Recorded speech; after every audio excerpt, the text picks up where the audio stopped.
Cutting season is going well. Ran into a little bit of a hiccup with these BMSs that I picked up last year. That would be the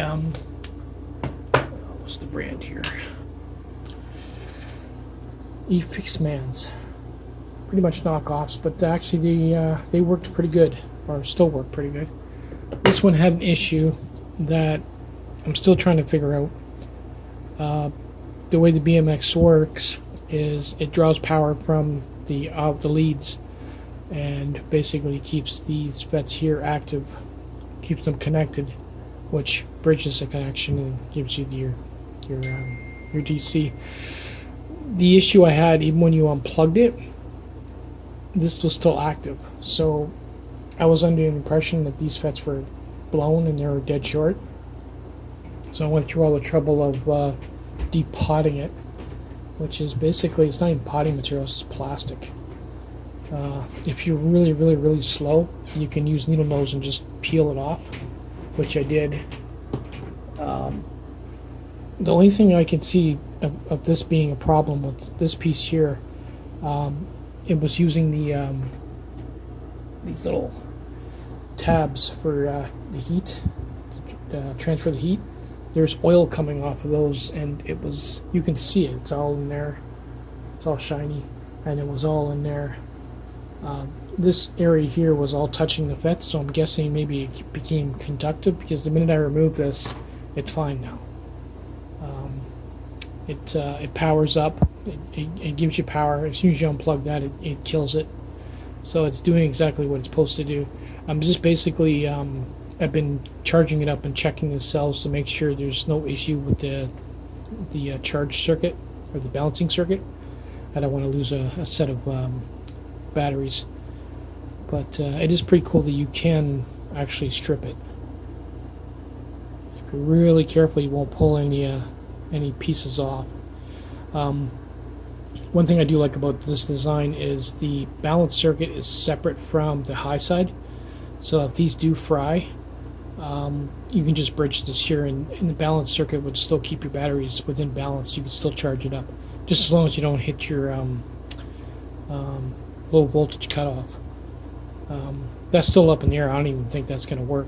Obviously, I think there is issues with it, but I should be able to get another season out of riding out of it. So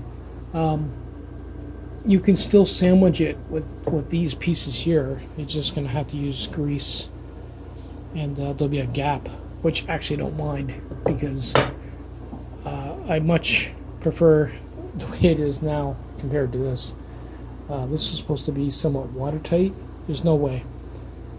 Even if you got a drop of water, which wouldn't take much, if it got in between the plastic and the board, that would be the end of your BMS.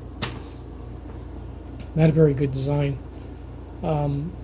They should have literally epoxied it, like dipped it in some kind of solution. This stuff here just floats on top. It's no good. And even if it does move around, which it was probably doing, over time it'd wear the solder down, and then the solder would turn into a dust, and then the dust would conduct electricity. So it still doesn't explain why these were dead short with no power. It's just weird. But now it's working fine. I figured I'd share that because not many people would see what it looks like on the inside. And there's a couple of other connectors here that you can add. One for thermal, 12 volts, and not too sure what that one is. But at least I know if this thing ever dies, I could literally, if I wanted to, I could cut it right there, add a ground, and then I could at least have this for just balancing cells. But until this side actually does fry, because I can't find any damage, I even tested each FET, they're short free, so the issue had to have been the plastic, which is pretty bad, because that means how many of these are out there and they're shorting out or going bad because of bad plastic. Pretty cool. Anyway, I'm gonna put it back together nice and neat and run some more tests. Hopefully there's nothing wrong with it. I'm kind of worried about the other one I got now that it's going to end up the same fate. That was weird. I still can't explain it. Like, everything shows that these would have been shorted or fried, but they're fine. Who knew? And there's what it looks like without the potting. It, like I said, it fits as it should. At least this way I can pull it apart, see if there's anything physically wrong with it. It is working, and as long as it does this, there you go. As soon as it loses connection, it kills the power, and that's what you want. To reset it, you have to plug the charger into it.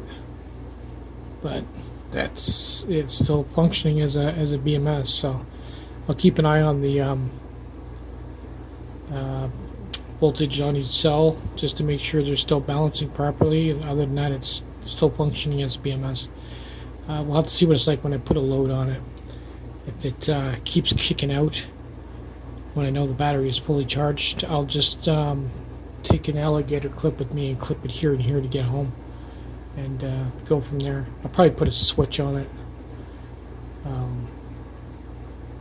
I don't go far enough where I'm going to run the cells low, so I've always been my own personal BMS. I've never trusted these things, but that's if that circuit is damaged in any way, then I'll just, like I said, you can bypass it. It'll still balance the cells. This charger here has a built-in cutoff once it reaches its voltage, which I'm sure it's doing. It's not. This isn't cutting it. This is cutting it for charging. So, but, I mean, I can't complain. I got a couple of years out of this. If it's good, it's good. If it's bad, it's bad. The only way to tell is to take it out on the street. Take it easy.